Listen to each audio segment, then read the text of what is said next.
Hello, everyone. Welcome to today's afternoon devotional and Bible study for March. Why am I forgetting what date it is? March 20th, 2019. We'll be reading through the book of 2 Samuel, chapter 17, and Jesus is calling for today. Before we get started, for those that are in Orangeville, there's something going on at Town Line. So I just want to lift up all the police officers, first responders, and families living there. Lord, I pray that your hand can be in it, justice can be served, mercy can be found, and murmurs and stuff like that can be kept to a minimum. And thank you very much. All right. There's very little information, but there's a lot of speculation. So, but it's enough to warrant prayer. And with a lot of things like that in the news, especially living next to the fire station as I do, I think, every time I hear the fire station go out or whatever, I like to stop and just say a quick prayer. And I don't do it every time. I try to do it every time I think about it. Because something big is happening in their lives, and the situation on Town Line seems pretty big. So anyways, we're going to spend some time now focusing on God, and we're going to start off with today's devotional from Jesus is Calling, and March 20th, 2021. Thank me for the glorious gift of my spirit. This is like priming the pump of a well. As you bring me the sacrifice of thanksgiving, regardless of your feelings, my spirit is able to work more freely within you. This produces more thankfulness and more freedom until you are overflowing with gratitude. I shower blessings on you daily, but sometimes you don't perceive them. When your mind is stuck on negative focus, you see neither me nor my gifts. In faith, thank me for whatever is preoccupying your mind. This will clear the blockage so that you can find me. And that was inspired by 4 different sections of the Bible. Sacrifice thank offerings to God. Fulfill your vows to the Most High. Psalm 50:14. Now it is God who has made us for this very purpose, and has given us the Spirit as a deposit, guaranteeing what is to come. 2 Corinthians 5:5. Now the Lord is the Spirit, and where the Spirit of the Lord is, there is freedom. 2 Corinthians 3:17. Let us come before his presence with thanksgiving. Let us shout joyfully to him with psalms. Psalm 95:2. That whole idea of giving it to God, thanking God for it, is something that's preoccupying our mind. Got to put that into practice right away because I've been trying to keeping up with all of the messages and the comments on the posts about the Town Line stuff, and getting into the speculation, and it's been definitely preoccupying my mind, along with the car that I picked up. The HHR is being laid to rest, sadly, but that stuff's been preoccupying my mind. So giving it up to God even before we started this off, got to put that into practice. And that devotional, got to put it into practice before reading it, so that's awesome. So now we're going to be opening up our Bibles to 2 Corinthians chapter 17. So the story so far, David has a few children. Ammon really liked his sister and raped her, and Absalom was like, that's not okay. Came up with this big plot to kill Ammon as revenge for what he did to their sister. David was upset And basically he just tried to smooth everything over, didn't really do anything. That made Absalom angry, and now Absalom has overthrown King David, and there's a big division. King David sent a guy whose name isn't Othello, but that's the closest that I can get to pronouncing it right. Sent him to go and confuse and mislead Absalom, and Othello was like, yeah, go sleep with all your father's concubines, and this will be unforgivable, and it will be beyond reconciliation, and everyone's going to know that you mean business. And Absalom took the Othello guy's advice, because it was if he was speaking with the wisdom of God. And that was a reminder of the warnings of some of the people that give us spiritual guidance and wisdom. That yes, we can make mistakes, we can get things wrong, but also sometimes they're just out for selfish motives, and it's not good. God isn't out to get you to worship him for his own benefit and stuff. It's because he genuinely cares about us. And yeah, that's kind of what that's about. But anyways, so we're going to continue the story. Absalom just slept with everyone's concubines and trusted this Othello dude because he spoke with the wisdom of God, seemingly. All right, 17.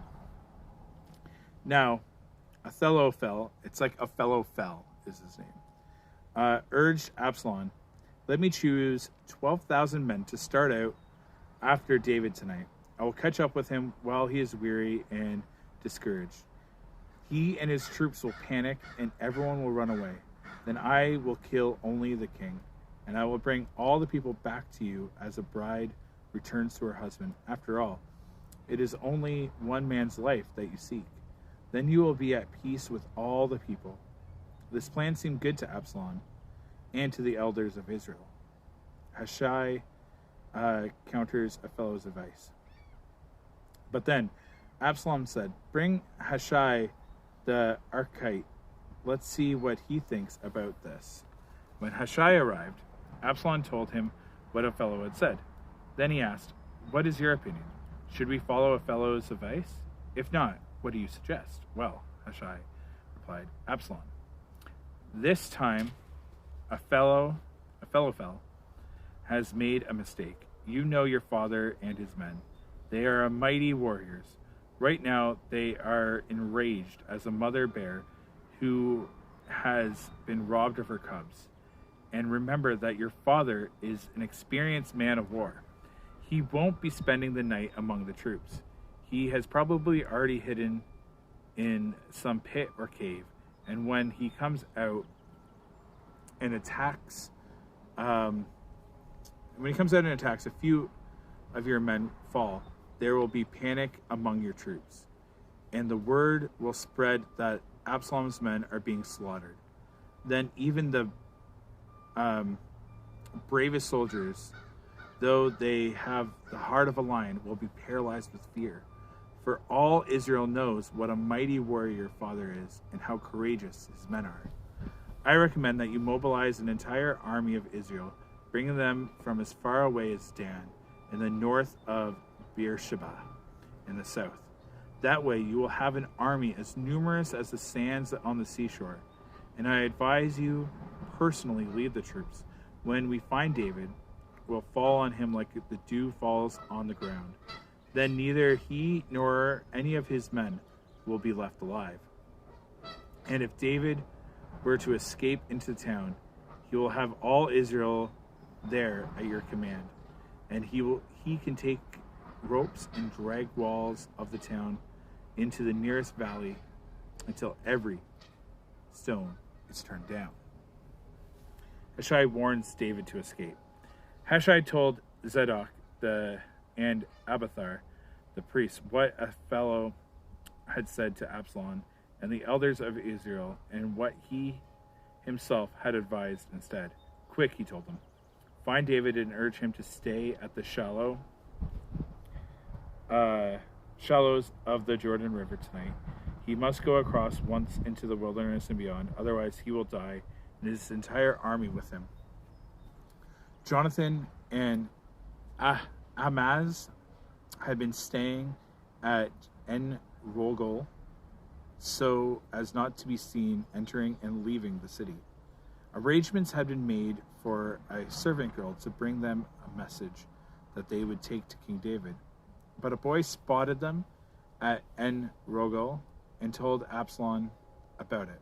So they quickly escaped to Brunum, where a man hid them inside a wall in his courtyard. The man's wife put a cloth over the top of the well and scattered grain into dry in the sun. No one suspected where they were. When Absalom's men arrived, they asked her, "Have you seen Asmaz and Jonathan?" The woman replied, "They were here, but they crossed over the brook." Absalom's men looked for them without success and returned to Jerusalem. Then two men crawled out of the well and hurried onto King David. "Quick," they told him, "get across the Jordan River tonight." And they told him how a fellow had advised that he be captured and killed. So David and all the people with him went across the Jordan River during the night, and they were all on the other bank before dawn. When a fellow realized that his advice had not been followed, he saddled his donkey, went to his hometown, and set his affairs in order. He hung himself. He died there and was buried in the family tomb. David soon arrived at Mahanaim. By now, Absalom had mobilized the entire army of Israel and was leading his troops across the Jordan River. Absalom had appointed Amasa as commander of his army, replacing Joab, who had been commander under David. Amasa was Joab's cousin. His father was Jether, an Ishmaelite. His mother, Abigail, daughter of Nasha, was the sister of Joab's mother, Zurah. Absalom had the Israelite army set up camp in the land of Gilead. When David arrived at Mahanaim, he was warmly greeted by Shinobi, son of Nasha, who came from Rabbah of the Amorites, and by Machir, son of Amiel, from Lo Debar, and by Barzillai of Gilead from Rogelim. They brought sleeping mats, cooking pots, several bowls, wheat, barley, and flour, and roasted grain, beans, lentils, honey. The wind. Honey, butter, sheep, goats, and cheese for David and those who were with him. For they said, "You must all be very hungry and tired and thirsty after your long march through the wilderness."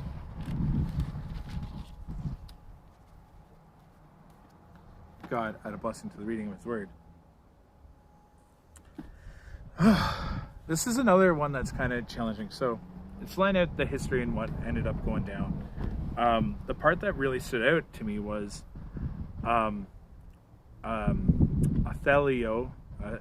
Othello fell when he realized that his advice wasn't taken. He didn't wait to see how things would plan out and try to continue to manipulate the situation. He just went, well, all right. He went home and hung himself. Like, what? That's crazy. It's as if he knew David was going to win and that he was going to, I'm still like, what? The Ahithophel guy speaking as if he had the wisdom of God chose to kill himself and his advice wasn't taken. The corruption and the evil and the whatever going on there, I think is so powerful. I was reading something else earlier today that the devil comes to lie, kill, and destroy. And the devil is wise, and I think needs to, like, Lucifer is wise, the enemy is wise, and needs to be, treated with reverence, I guess might be the right word, and not necessarily look down on it, because, this a fellow guy talked with the wisdom of God, and I would read into this that he was talking and advising with a deceptive and selfish intent, and probably influenced by Lucifer to give the right words to coerce and manipulate the situation to his will. And when he realized, all right, no, I'm losing this battle, Lucifer must have piled on so much guilt and fear that he's just like, fine, cool, I'm done. And it's really, really sad. And while there's still breath in your lungs, there is hope. If you need someone to talk to, there's yuchat.ca. There's a phone number and a cell phone that you can do. There's a bunch of different really great helplines and websites that you can go to and turn to. And if you're watching this, we have a good relationship. Please, feel free to reach out to me. You're not going to be a burden. You're not going to be a burden.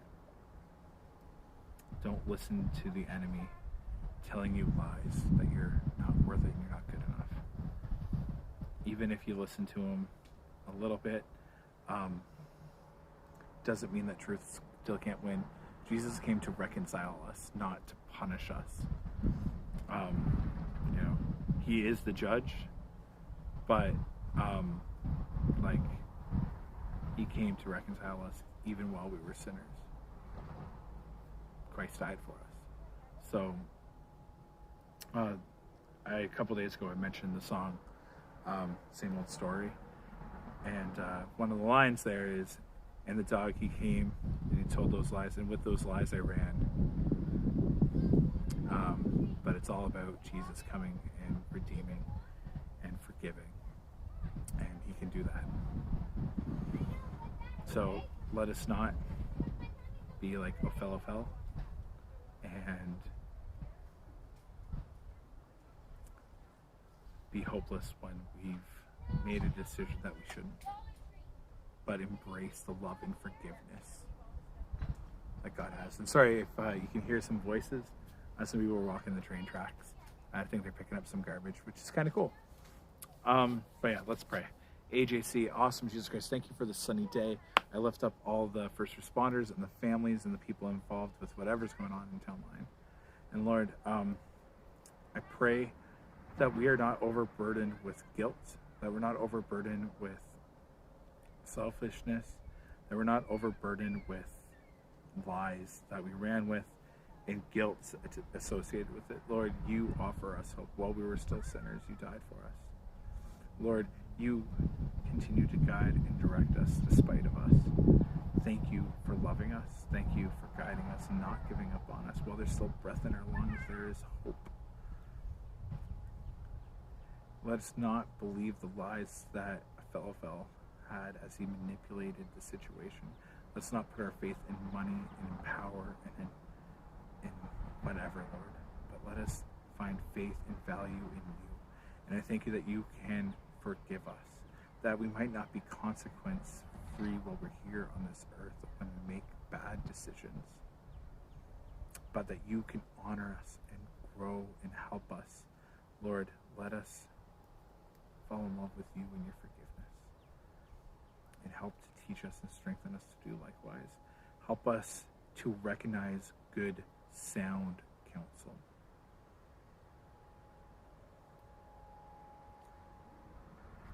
And let us be good, sound counsel for those that come to us for it. Thank you, Lord. All right. Well, that is it for today. It was nice to actually sit out in my backyard. The sun is shining. It is beautiful. Getting that vitamin D. It's very good. And I had Sassy with me the whole time, sitting down at my feet here. So thank you guys very much once again. Hey, Sassy. Want to say hi? Sassy. Sassy. 1 second. No. Sassy. Hey. Hey, Sassy. All right. Have a great day, guys. God bless.